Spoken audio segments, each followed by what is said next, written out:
una serata spettacolare. E secondo te sto male?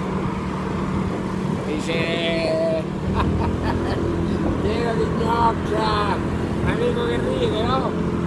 C'è sta cazzone che ride che mette a fare il video alla sport.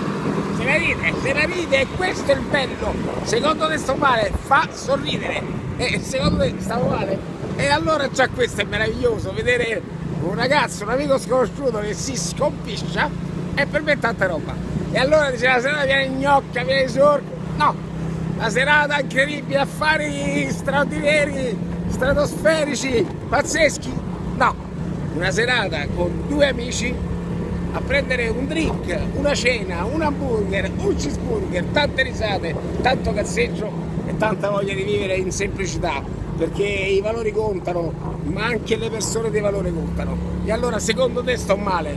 Una serata come questa, un amico sconosciuto, bella per te maschio!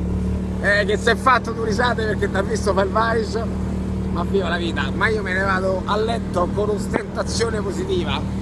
E viva la vita, con voglia di svegliarvi domani, perché domani è Thank God It's Friday, anzi è oggi.